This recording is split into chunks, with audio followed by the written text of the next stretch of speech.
And of course, if you've heard that music so many times over the years, you know it's from Bad News Bears Breaking in Training back in 1977. Of course, the second of three Bad News Bears movies. And if you're like me and you've watched them your entire life, you have so much enjoyment and history of those movies. And we have a very special guest today. He, of course, played in all three of those movies as Rudi Stein. He's a tremendous person, and it is my honor to introduce to you the one and only David Pollock. And David, I want to thank you for coming on today. It's a real honor for me. Oh, my pleasure, Mike. Thanks for the invitation. And by So, the way, I was one of the voices in that song. They actually had some of the cast members come in and sing backup to that. yeah, you know, David, it's funny about that song because no matter how many times I hear it, I mean, it just really gives you a great feeling. I mean, every time I watch the credits of that song too, and you see the cast members, you just you have to be very proud to be associated with such a tremendous movie like that. I'm very fortunate. I pointed out to people that, on any given day, 99% of the Screen Actors Guild is unemployed. And most of us go through an entire career without ever being in anything that memorable. So I was very lucky to hit upon that in my 9 short years as an actor. Right. So, David, talk to us a little bit. How did the audition come for the Bad News Bears? And I mean, let me ask you: was it your first big role that you ever had as an actor? No, it wasn't actually. I had started when I was about 9 years old and started doing television commercials, which kind of led to TV shows. And then I got another agent to start pitching me more to motion pictures. And that wasn't even my first motion picture. I had done a movie for MGM called Every Little Crook and Nanny, and a lot of TV shows. So yeah, at that point, I was very much a professional, and actually one of the few kids on the team that was actually a professional actor. They did a national casting call for that, and brought in kids from New Jersey and Texas and other places. So, let me ask you, David. Had you ever played baseball before? I mean, did you have a baseball background? Did you play little league and stuff? I did. I played in Little League long enough to realize that I don't have any baseball skills. So they had me playing out in right field, and I'm not too bad at batting, but yeah, sports was never my strong suit. And Right. I think kind of played in my favor for the movie. Right. And David, you always hear this when people audition for certain things. When I had Don Most on my show, he had mentioned how he auditioned for the part of Patsy Weber. He didn't get it, and then he got this character, Ralph Mouth. Did you audition for Rudy right away, or was there another character you auditioned for that movie? No, I think that's what they had me in mind for right from the beginning. And of course, you go into the audition not knowing really what the movie's about or what the character is, other than what your agent told you on the ride in. Um, so it kind of worked out. One interesting story behind that, though, was the first thing we did once we were hired is that we kind of got the cast all together around a big table and read through the script. And I pointed out to our director that the character's name at the time was Lefty Stein. And I let our director know that not only am I not left-handed, I'm not a really good pitcher with my right hand either. And then Walter Matthau came up with the idea, oh, we'll just call you Rudy. And that kind of stuck. Right. And I think you were about 15 years old when you got the part, if my math is right. I could be a little off. So let me, Yeah, you were 14, actually, yeah. you were still kind of young. I mean, I'm sure you heard of Walter Matthau, but I mean, did you really appreciate back then the type of success he had as an actor, or were you just too young to really grasp it? Yeah, I was too young to really appreciate, what his background was. I learned, we were filming for 10 weeks, and I kind of found out then that he was kind of a big deal, as was Tatum, because she'd already won an Academy Award by the time she was cast into that role. Right. And the thing of it is, David, is, I mean, you talk about so many characters from that movie that that's what I loved about the movies more than anything else, is because in each one of them, the character, they made sure each one had a significant role. There was the Timothy Lupus character. He was the, little guy that everybody picked on, and he makes the big catch at the end of the movie. And then, of course, Joey Turner. And I was always fascinated by Joey Turner's character, because the entire movie you dislike him, but then you really understand why he was the way he was. He had a demanding father who just cared about winning and didn't really care about his players. And I thought that was pretty interesting how they made every character in that movie play some significant role.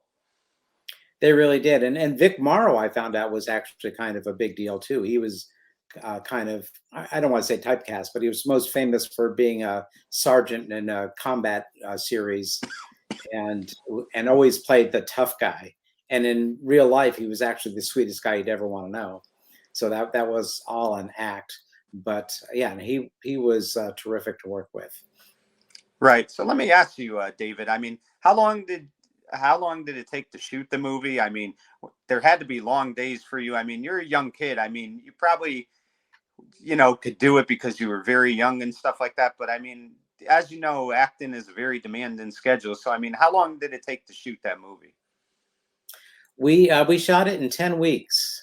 Wow. We took over Mason Park in Chatsworth out here in the San Fernando Valley, and actually built a ball field there, because it was just an open parkland before we got there. And the deal was with the city that, hey, let us use the park for 10 weeks and we'll leave you a baseball diamond, basically. And the original sets with the green wood dugouts and that kind of thing aren't there anymore, but it still does have a baseball diamond.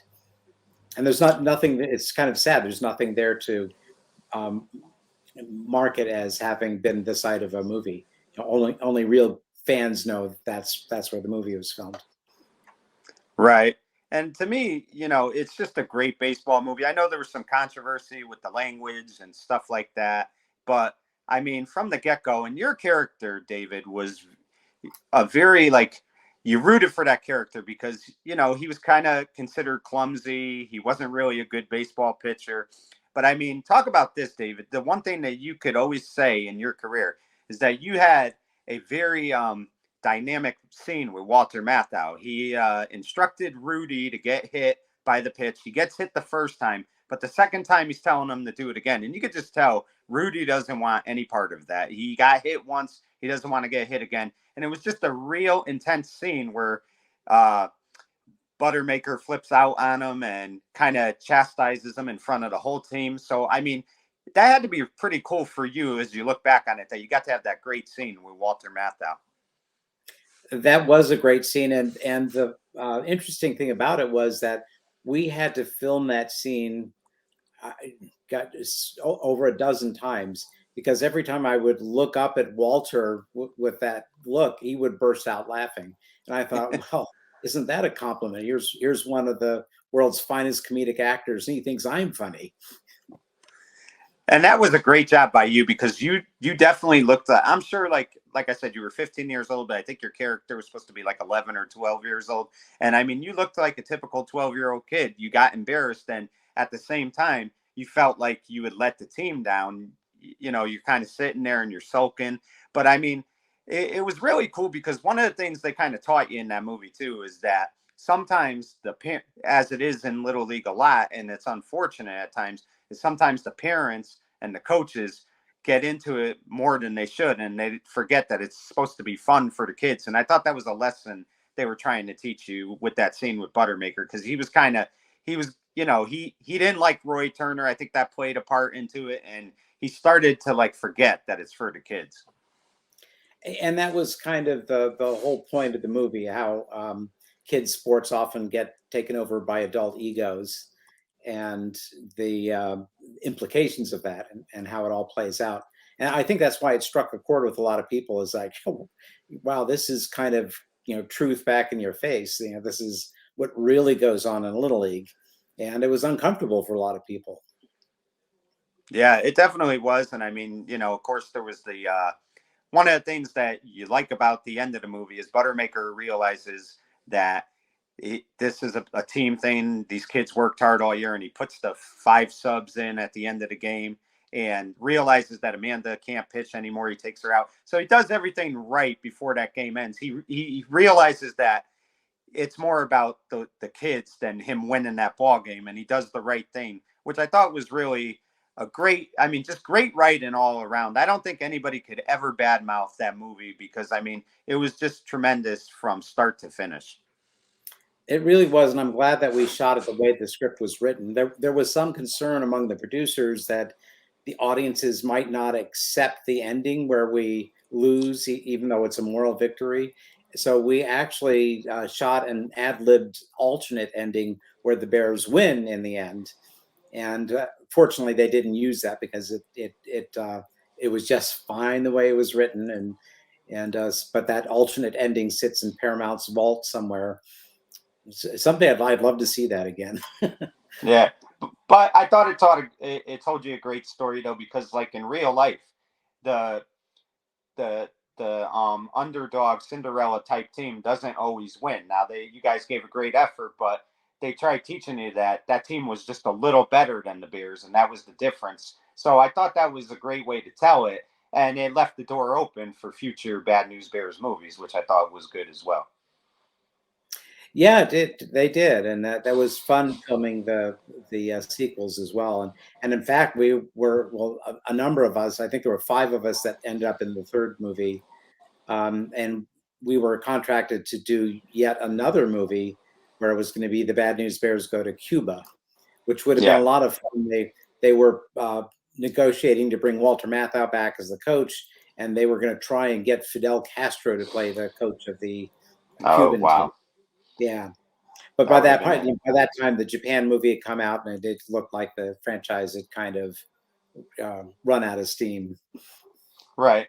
So talk to me a little bit about the second movie, David, because one of William Devane, a great actor, played many years on a show called Knots Landing. He did a great job, but I thought it was kind of a little strange not to have Buttermaker or Amanda in the second movie. They went with a pitcher by the name of Carmen Ranzani, and they of course had Coach Mike Leake. Now I will say this: that while I wanted Buttermaker to be in it, I thought what a great story they told in that second movie, because you finally start to see why Kelly Leak was the troubled boy that he was. He had lost his father for so many years, and it was really hurting him, and that's why he kind of got in trouble. But what was the reason? Could they not get Matthau to play in the second movie, or did they just want to go in a different direction? I think they wanted to go in a different direction. I don't know what, if any, negotiations were made with Walter for that. We just accepted whatever the producers put together. But the nice thing about Bill Devane was that he was great working with kids, and a lot of that chemistry that we had with Walter kind of transferred to him, and it kind of worked for the second movie. By the time we did the third movie, we had Tony Curtis working with us in Japan, and the chemistry was lost. We just, at that point, it was not a happy set, and it really showed in the film. Right. So talk to me a little bit about Bad News Bears breaking training, because David, it was funny. Your character, like I said, I mean, sometimes he offered that comedic type approach, and I really like where he decides he's not going to practice with the team. He's just going to lay down on the bleachers and kind of take a break and stuff like that. But your character was always like the type of character. He was the peacemaker. He never really wanted conflict with anybody. He kind of got along with everybody. But in the second movie, it was kind of strange because he kind of wasn't a starter in the second movie. I think it was him and Ogilvy. They were on the bench, and he kind of went with Jose and Miguel in their place. But just talk about that second movie, because that had to be a lot of fun. And what really fascinates me, David, is the fact that you got a 13-year-old Kelly Leak driving cross country to, talking about a 13-year-old driving on the highway, no GPSs at the time. I thought that was pretty interesting in itself. Yeah, which you don't see. There was a rather nervous Teamster kind of crouched next to the driver's seat when we were doing those scenes. And in one of the scenes, they actually have a helicopter, pacing us along the highway, and we're supposed to look out the window like, there's nothing extraordinary going on out there. And yet, 50 feet away from us, there's a helicopter flying at our level. But yeah, no, that was fun. So Jackie and I were and still are the oldest members of the cast. And most of the kids were 1 or 2 years younger than us. So and I'm not sure what meaning that has, but Jackie and I are still in touch. Always remember his birthday and been very proud of where he's gone with his career, because that's one thing that people don't realize, that it's not easy to make the transition from being a child actor to an adult actor.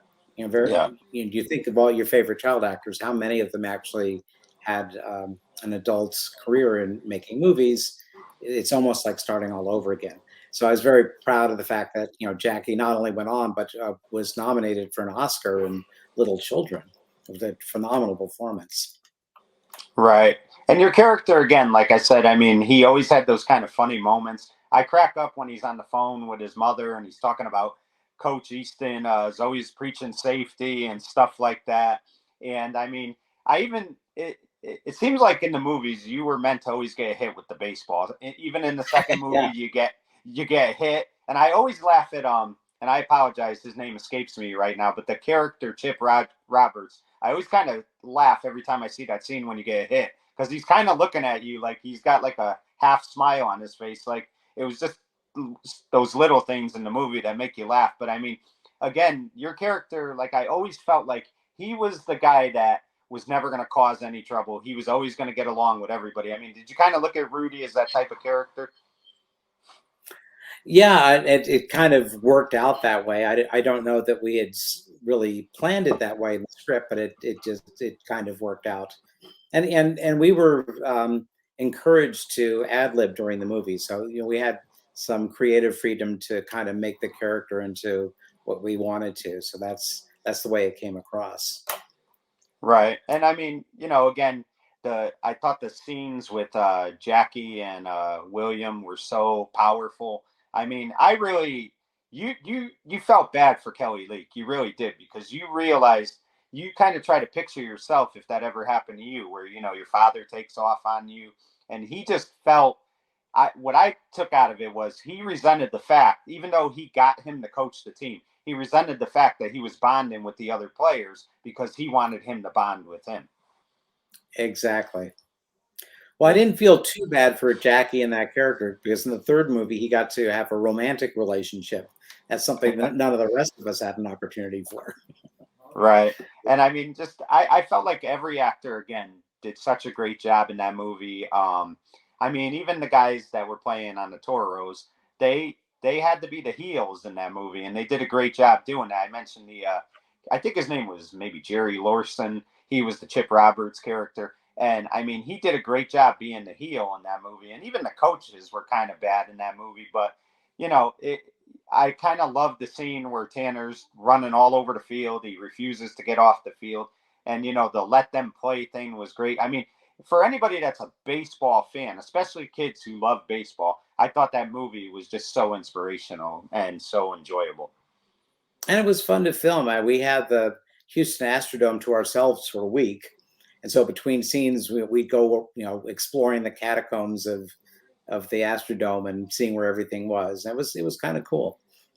Right. And now, were you a baseball fan at all? I mean, did you have a baseball team at the time, or no? That's kind of the irony. I've never been a big sports fan. I mean, I watch the World Series but I don't follow the regular season that closely.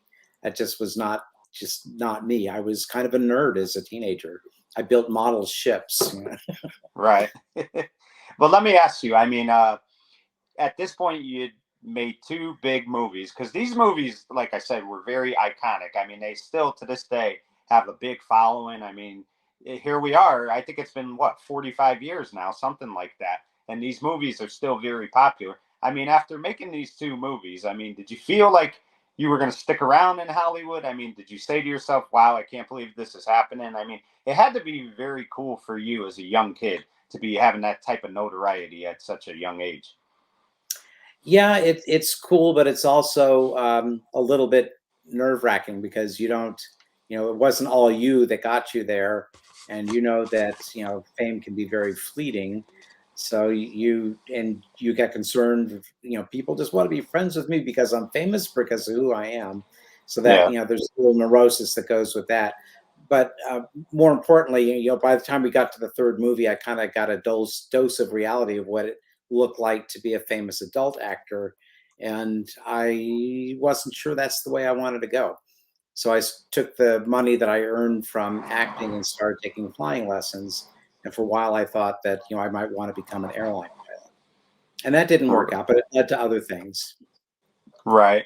So let's talk a little bit about the third movie. And I mean, I will say this. I mean, I've watched it a few times because I watch all the movies, but it was disappointing in the sense that I just felt like it didn't, they really didn't, I didn't know where they were going with it. But I will say this, it was kind of fitting because your character who's very big in the first movie, and then the second movie, you still have a lot of scenes, but you're kind of more as a supporting member. And then the third movie, you're back to being at the top of the list. I mean, they're at your house, you're telling Engelberg not to eat your food, and you're back to being a pitcher again. So I mean, it kind of, Rudi Stein kind of makes, I always say it was the comeback of Rudi Stein because he was a starter again, and he was kind of, he had like a big role in the movie. I mean, talk about that third movie a little bit. I mean, were you a little disappointed in how it was written? Well, we were kind of losing the franchise was running out of steam at that point, um, and we were filming most of the time in Tokyo and Kyoto. So we spent a month in Japan filming the movie. We were away from home. We didn't have the same comforts that we were used to working in the United States. Things were kind of ad-libbed, and the chemistry was gone. Tony Curtis was not used to working with kids. The director John Barry was not used to working with kids, and it was a very tense set. So it you yeah, and it's chemistry is an important thing in a cast. Either you have it or you don't, and it comes through on the film. And it's unfortunate that we didn't have it at that point. So and that's why they decided to kind of end the franchise at that point, even though they were writing a script for a fourth movie. Right. And I'm sure, you were probably 18 at the time now, and it's probably difficult to try to continue to play a character that's like, it's borderline Little League and Babe Ruth. I mean, you were in high school at this point, so that had to be a little hard for you at times, I'm sure. Yeah, I was 16 and I was shaving very close in the morning to try and fit the role.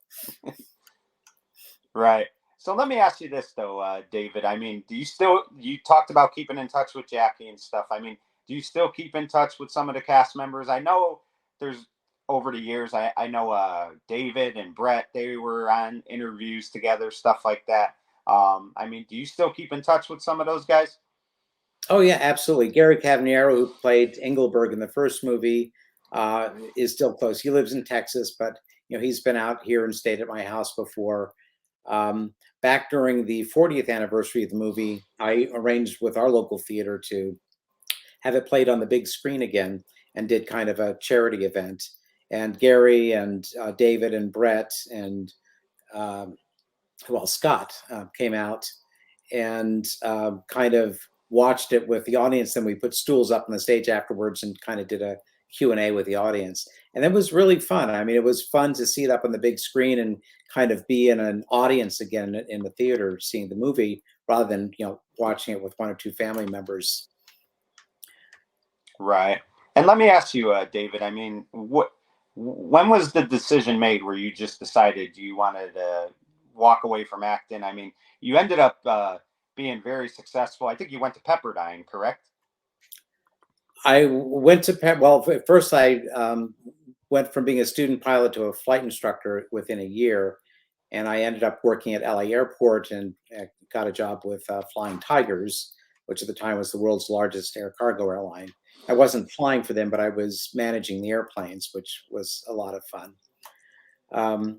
But when you're in California, they have some pretty strict child labor laws. So until you Right. turn 18, you were restricted from working more than 4 hours a day. You had to have an hour of rest and 3 hours of school. And so the parts that I could play at 16 and 17 years old were being taken by 18-year-olds that didn't have that restriction. So it was definitely going to be a lull in my career in any case. And I just kind of took that opportunity to pivot to something else. I wasn't at all sure that I wanted to be an adult actor at that point. Anyway, I wanted to, see what else the world had to offer.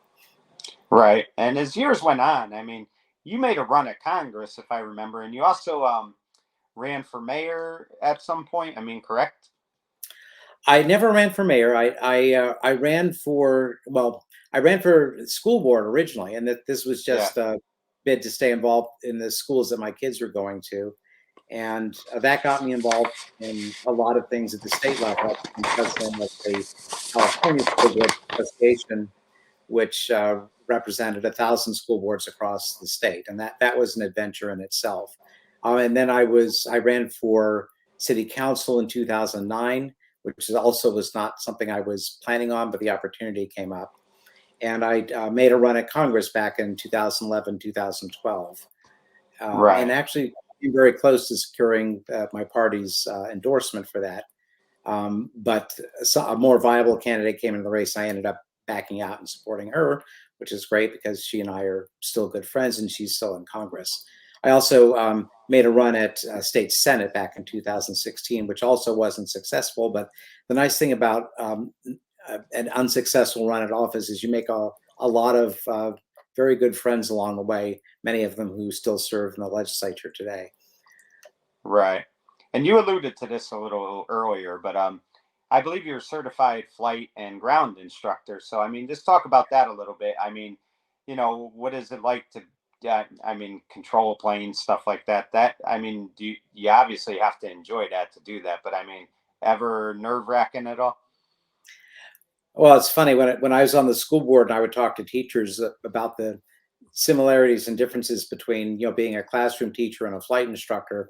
The difference was that my students tried to kill me every day, but yeah, I always told them that really there's nothing you can do with this aircraft that I can't get us out of. So don't be nervous about it. So I thought that I really enjoyed flying. I enjoyed mastering the skills involved with flying. Became a commercial pilot and a flight instructor, and thought maybe that I'd become an airline pilot. That might be fun. But that wasn't a practical idea back then because the airlines weren't really hiring, and the people they were hiring had military background, which I did not have.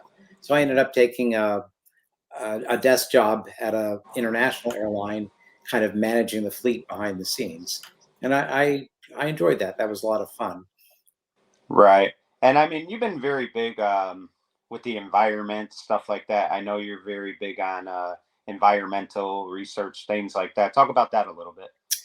Well, so what happened is when I was elected to the city council in 2009, I started getting involved with the Southern California Association of Governments, which does all the metropolitan planning for Southern California, all the transportation and housing and environmental issues. I also was appointed to the Air Pollution Control Board for my county, and I ended up getting involved with the League of California Cities, where I chaired their environmental quality committee as well. So that was kind of my entree into the environmental issues. But the backstory on that was growing up in the San Gabriel Valley, back when I was doing all the acting things. I remember us having a lot of smog alerts. I mean, the air quality was really stunk back in the 70s and 80s in the LA and San Gabriel valleys. And I didn't know why that was, but I definitely suffered the effects of it. The wheezing and not being able to take a deep breath without feeling a stabbing pain in your side because you'd been breathing ozone all day, and we really didn't know much about the effects of ground level ozone on people. So I'm very glad that we caught on to that with the Air Resources Board in the state and with the AQMD down at the local level here. We really made a difference in cleaning up the air quality in Los Angeles. And that always stuck with me, that my kids didn't have to know what a smog alert day was, or to know what it felt like to breathe ozone and how that affected your lungs. And so that taught me that we can reverse the effects of man-made causes like that. And I became very passionate about pushing us not only to take care of local air quality, but also deal with greenhouse gases for our and global crisis that we're facing now. Right. And David, I mean, you're living proof that you could have fame as a child actor, but if acting doesn't work out as an adult, it doesn't mean life doesn't work out, because you've done so many things you really enjoy. And I mean, you had your time as an actor, but it sounds like to me you've had a very fulfilled life over the years. I mean, you enjoy what you do, you've done many things. So it doesn't mean that your career ends just because maybe your acting career ends. And I had the opportunity to see some adult actors whose very identity was all wrapped up in the roles that they played, and that just wasn't very appealing to me. I wanted to be me. I didn't want to be a character. So that factored into my decision to go off and explore other things. But it doesn't mean that um, skills didn't transfer. I've often said that there's something to be said for being an actor going into politics, because you bring along empathetic skills that you developed role playing. Right. Actually, putting yourself into another character's shoes and seeing the world differently. And that helps when you're dealing with constituents in the political realm. Even if you don't agree with somebody, at least you can understand where they're coming from. And that's really important. And I think that was the secret to the success of people like Ronald Reagan and Arnold Schwarzenegger, when they made that transition. That's what people saw in them, is that, hey, here's somebody that's not only famous, but I think they really understand me and my lot in life. Right. And I mean, David, you talked about Ronald Reagan, which is a great comparison, because Ronald Reagan did a lot of movies, but his career kind of went stale after a while in acting. And then he got into politics. And I mean, he became one of the most famous presidents the United States has ever had. So, again, I mean, that's the thing, too. I think, like, it's tough for children a lot when they get to be adults, because they had all that fame as children. And it kind of goes away at some point, and it's not easy to deal with. But you can explore other avenues, and you could really be whatever you want to be in life, is what I'm trying to basically get at. Exactly. Yeah. So let me ask you this, David. This is a two-part question, and I want Okay. to say the early '80s, the success of the Bad News Bears movies resulted in a TV series, and they did a TV series, The Bad News Bears. Number one, did you ever get to watch any of that, and what'd you think of it? I mean, it didn't really last long, but I mean, it was just another example of what the movie did. It culminated into a TV series. Yeah, that was soon after the Bad News Bears movie franchise fizzled out, and they weren't able. They didn't have the same chemistry either. And I'm going by what people told me. I don't think I ever actually saw any of the series, but clearly it didn't last very long. And they had some good actors in it too. But yeah, Right. it was we could never quite they could never quite recreate what we had in that original movie. Right. And then 2005, they did the remake of the Bad News Bears. Now, let me ask you this. I mean, what do you think about remakes? I mean, to me, it's hard to kind of duplicate what the first movie was. They tried it with The Longest Yard. I mean, they've always tried it with different movies, different TV shows over the years. They try to give you an updated version. But I mean, did you ever get to see any of that movie? And what did you think of them doing a remake? I saw some of it, and I thought it was more a sequel to Bad Santa than a remake of the Bad News Bears. Billy Bob Thornton is a great actor, but again, they weren't able to recreate that script and that chemistry that we had with that first movie. And they tried, and some of us in the original cast were disappointed that they didn't ask us to at least do cameo roles. We thought it Yeah. would be funny if we were the adults now in the stands with the kids in the movie. Yeah, which a lot of movies, when they remake movies, they do have cameos from a lot of the actors. So that's a great Yeah, point by you, because I didn't even think of that there really wasn't anybody from that movie in there, which, was kind there of a was some talk about it when they were filming the movie, but nobody actually acted on it. right.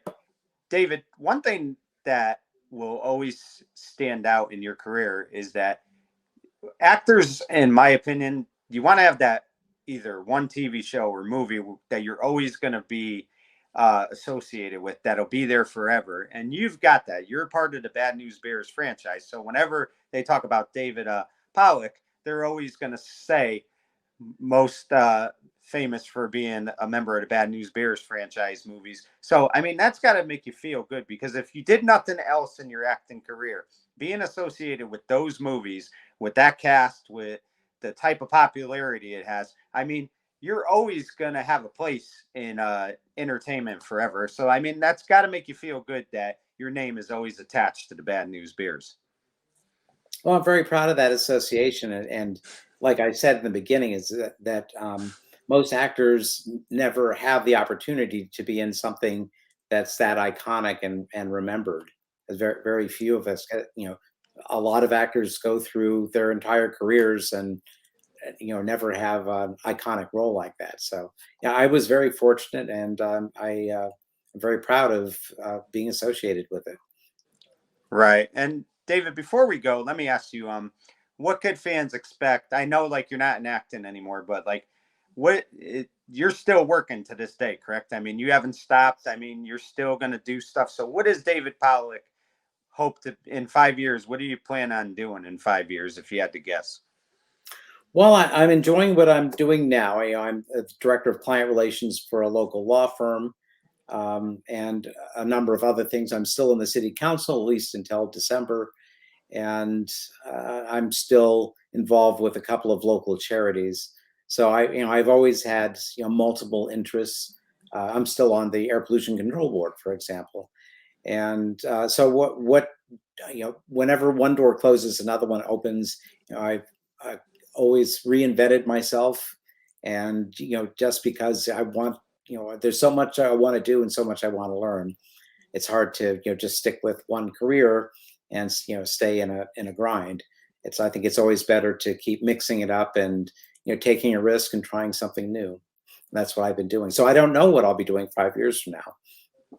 Right. Well, David, this was a real honor for me. This was a lot of fun, and thank you for those Bad News Bears movies, because, like I said, I mean, here I am in my 40s. I could still watch it to this day. I mean, it never gets boring to me. What you and those cast members did to make that movie so enjoyable for kids my age, it was a pleasure to watch all the time, and I really do applaud you for the job you and those cast members did. I mean, you guys are a part of history that'll last forever. And I really do thank you for coming on today. It was a real honor for me.